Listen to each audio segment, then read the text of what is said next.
মই ভাবোঁ যে মা ভগৱতীয়ে সকলোকে আশীৰ্বাদ দিব, অসমখন যাতে আমি শান্তিৰে ৰাখিব পাৰোঁ, সকলোৰে পৰিয়ালৰ জীৱনলৈ যাতে শান্তি আহে, সমৃদ্ধি আহে, আৰু আমি যেন এনেধৰণে অসমখনক আগুৱাই লৈ যাব পাৰোঁ।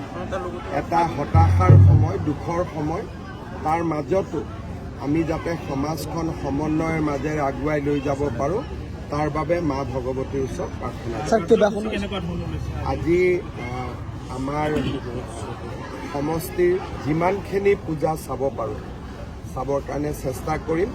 পূজা চোৱাতকৈ পূজাত মানুহক বা আমাৰ সকলোকে লগ পোৱা যায়, মানুহৰ লগত ওচৰ চপাৰ এটা সুবিধা পোৱা যায়।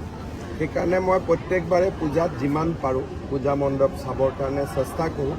আজিও কিমানখিনি হয়, ৰাতি 10টা 11টা বজালৈকে যিমান হয় সিমানখিনি। কালি খেল আছে, খেলৰ কেনেকুৱা ধৰণৰ? মহিলা বিশ্বকাপ আছে। অসমৰ বাবে এটা সৌভাগ্যৰ কথা যে ৱৰ্ল্ড কাপ বা বিশ্বকাপ অসমত আৰম্ভণি হ'ব, আৰু মই ভাবোঁ সুন্দৰভাৱে খেলা পাৰ হৈ যাব। অৱশ্যে খেলাত যাব নোৱাৰিম, মই নিজে পূজা চোৱাতে ব্যস্ত থাকিম। দুজন লোক কালি যাব ছিংগাপুৰ যাব। মই এটাই কথা কৈছোঁ যে আপোনালোকে অসম চৰকাৰৰ ওপৰত বিশ্বাস ৰাখক, আৰু অসম চৰকাৰে আজিলৈকে এই মুহূৰ্তলৈকে অসমৰ ৰাইজক কোনো কথাতে আমি এতিয়ালৈকে এক প্ৰকাৰ হতাশ হ'বলগীয়া কাম কৰা নাই।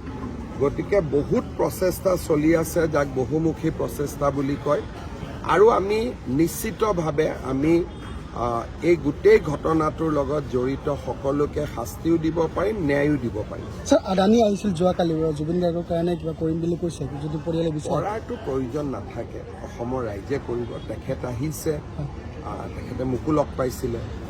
তেখেতে যিহেতু গুৱাহাটীত বিমানবন্দৰখন তেখেতে চলায়, আৰু ভৱিষ্যতেও অসমত বিনিয়োগ কৰাৰ তেখেতৰ ইচ্ছা আছে।